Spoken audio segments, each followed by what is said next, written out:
Master minds commerce చదవాలనుకునే 10th inter విద్యార్థుల తొలి ఎంపిక. కరెక్ట్గా అన్నయ్య దగ్గర తొలి ప్రేమ స్టోరీ నేరేట్ చేసి అప్పుడే ఎప్పుడు పెట్టుకుందాం షూటింగ్ అనింది అన్నయ్య. ఎగ్జైట్మెంట్ తట్టుకలేక అక్కడి నుంచి ఫస్ట్ టైం అప్పుడే నేను చూస్తున్నా ఒక హీరోని. ఫస్ట్ టైం నేను మ్యాగజైన్లో చూసా. ఏదో ఒక అబ్బాయిని అనుకుంటే ఇంత అందంగా ఉంది, కళ్ళు ఇంత పవర్ఫుల్గా, ఒక డబుల్ పేజీలో సింగిల్ పేజీలో ఫేస్ తెలుస్తుంది.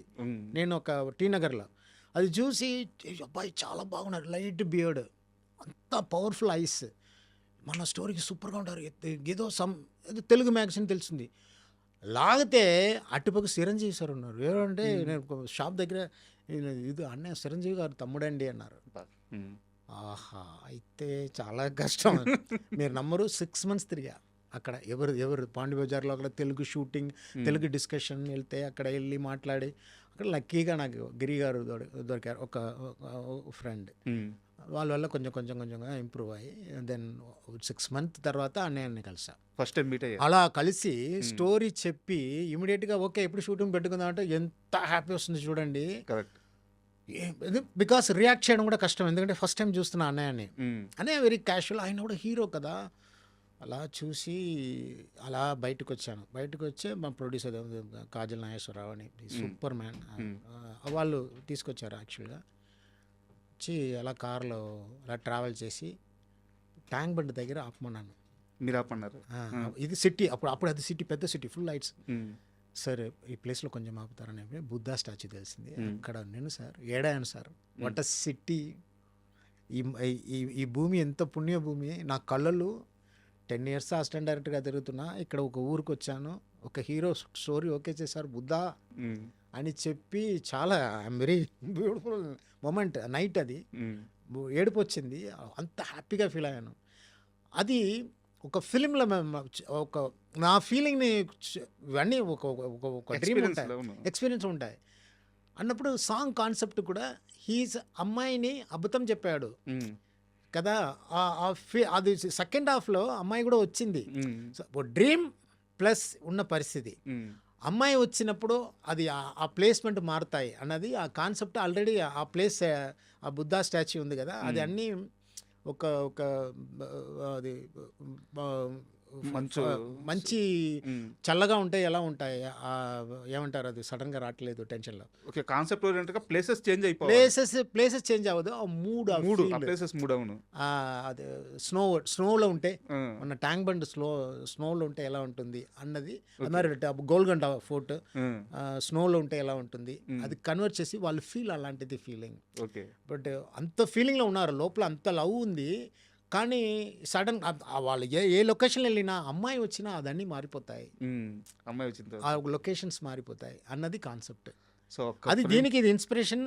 ఆ ప్లేస్ నాకు చాలా, ట్యాంక్ బండ్లో ఫస్ట్ టైం వచ్చి అన్నయ్యని చూసి అక్కడ వెళ్ళి అది మర్చిపోను. హైదరాబాద్ లైఫ్లో ఎప్పుడు హైదరాబాద్ అంటే నాకు అంత ప్రేమ ఇష్టం, పిచ్చి ఇష్టం. అదే హ్యాపీ సాంగ్లో కూడా ఫస్ట్ ఓపెనింగ్ సాంగ్ చల్ చల్ మే హైదరాబాద్, వాళ్ళు హీరో వచ్చినది నా ఫీలింగ్. అది ఫస్ట్ టైం హైదరాబాద్కి వచ్చి ఆ ఎగ్జైట్ అవ్వడం అన్నది, ఒక పాట పెట్టాలి హైదరాబాద్ మీద అది అక్కడ జరిగింది. సో మా డ్రీమ్ అన్నది అప్పుడప్పుడు కలిసి వస్తుంది. సో ప్రభాస్తో స్విట్జర్లాండ్లో ఒక లవ్ స్టోరీ చేస్తే ఎంత బాగుంటుంది, అది కనెక్ట్ ఎలా చేయాలి అన్నప్పుడు కరెక్ట్గా నాకు అన్నీ దొరికింది, నా దేవుడి దయ వల్ల. అది ఒక్క ఫ్రేమ్లో ఇంత కథ ఉంది. లేదు, ఇవన్నీ స్టార్టింగ్ పాయింట్, ఇలా మిగిలిపోతాయి ఒక కళాకారుడికి. అవును, అదే వద్దు సరోజ కామెడీ ఉల్లాసంగా వచ్చాక మీరు చూసారు, అది 94లో నేను అసిస్టెంట్ డైరెక్టర్గా ఉన్నప్పుడు జరిగిన ఇన్సిడెంట్, రియల్ ఇన్సిడెంట్. కేకే నగర్లో తింటూ ఉంటే నేనే, నా ఫ్రెండ్ పిచ్చగాడు డైరెక్టర్ ఉన్నాడు కదా, పిచ్చగాడు ఫిల్మ్ డైరెక్టర్, పెద్ద డైరెక్టర్ శశి అని, వాళ్ళిద్దరూ తింటున్నప్పుడు ఇలా సేమ్ జరిగింది అని మాకు కష్టంగా ఉంది, ఏరి ఇలా పెట్టుకున్నారన్నప్పుడు షాప్ మనే ఆ అమ్మాయి తిరిగి దెబ్బని కొట్టే సేమ్ సరోజా అదమ్మా సరోజా అని. అది బాగా అందరికి నేను నేరేట్ చేస్తాను కదా, ఇంట్లో కూడా చాలా ఎక్కువ ఫేమస్. నేను ఏదైనా ఎక్కువ చేస్తే అమ్మాయి పిలుస్తుంది, సరోజా వద్దమ్మా అంటుంది. సో అది ఫిల్మ్లో పెట్టామన్న ఐడియా ఎక్కడ కరెక్ట్గా కనెక్ట్ అవ్వట్లా. ఉల్లాసంగా వచ్చాం కదా, అది కరెక్ట్గా సెట్ అయ్యింది. ఎక్కడ 90s ఎప్పుడు 2008లో రిలీజ్ అయ్యాను. అలాగే అన్ని నోట్ చేసుకుంటా ఇన్సిడెంట్స్, ఆ టైం అన్ని. సో అలాగే డార్లింగ్లో ఉల్లాసంగా ఉత్సవం హిట్ అయిన తర్వాత ప్రభాస్ గారికి సినిమా చిత్రం ఫస్ట్ ఎక్సైట్మెంట్ వావ్ సూపర్ అని. సో అప్పుడప్పుడు నేను అడిగాను పెరిగి బిల్లా అది ఇది ఎట్లానా అన్నీ మర్చిపోండి. మీ ఇంకా చెప్పాలంటే మీ ఏ ఫిల్మ్ చూడొద్దు, మీరు మీ స్టైల్లో మీరు చూడొద్దని చెప్పారా? చూడొద్దనని కదా, మీరు దాని గురించి ఏం అంటే బాధపడండి. యాక్చువల్గా నా ఫస్ట్ క్వశ్చన్ కూడా మీరు గమనించారా? ఆయన ఆ మూవీస్ లిస్ట్ చెప్పాను నేను. ఆ పీరియడ్లో ఈ సినిమా ఎలా తీయగలిగారు? అదే వాళ్ళు చెప్పింది, నా ఫిలిం పక్కన పెట్టండి, మీ స్టైల్లో మీరు అందుకంటే అది చూస్తే నేను కొంచెం అది sir this is great sir, great moment sir. Prabhas అంటేనే ఫుల్ జాలి జోస్ వస్తుంది నాకు. ఎప్పుడైనా చెల్లం అంటారు నాకు. అది యాక్చువల్గా నాకు క్వశ్చన్ ఉంది.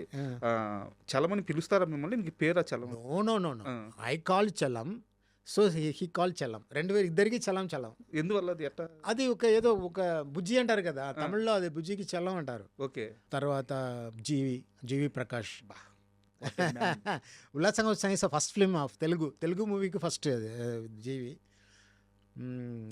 Tremendous miss. అంటే నాకు ఇంకో బెస్ట్ మూమెంట్ ఏంటంటే, అంటే లైఫ్లో నేను ఆ ఫ్రేమ్ని, ఆ షాట్ని ఎప్పటికీ మర్చిపోలేను. ప్రభాస్ గారు చంద్రమోహన్ గారి ఇష్యూ, వాళ్ళ డాటర్ ఇష్యూ మొత్తం క్లోజ్ చేసేస్తారు. అద్భుతమైన సెంటిమెంట్ పడుద్ది. దాంట్లోంచి అట్లా బయటికి రాగానే కాజల్ వచ్చి ఒక ఎక్స్ప్రెషన్ ఇచ్చి ఇలా అంటారు, వాట్ ఏ బ్యూటిఫుల్ షాట్. ఆ ఎక్స్ప్రెషన్, ఐస్, కాజల్ గారి ఐస్, ఆ కలర్లో ఆనందం. సో కాజల్ని ఎలా పిక్ చేశారు? సార్ అసలు స్టోరీ రైటర్గా నా ఫీలింగ్ని విజువల్లీ తీసుకురావడం అదే నా పని యాక్చువల్గా. అసలు డైరెక్టర్గా స్టోరీ నేరేషన్ అప్పుడు అందరికీ తెలుసు రియాక్షన్, అది ఇది ఫ్రంట్ బ్యాక్ అన్నీ తెలుసు.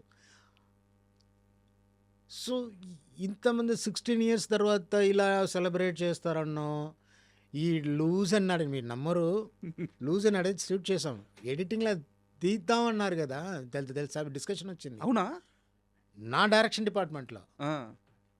దెన్ ప్రభాస్ గారు వచ్చి చలో లూస్ అన్నాడే, ఎక్కడ లూస్ అన్నాడే అవసరం, సూపర్గా ఉంది, చాలా క్యూట్గా ఉంది అని చెప్పిన తర్వాత మళ్ళీ యాడ్ చేశాను.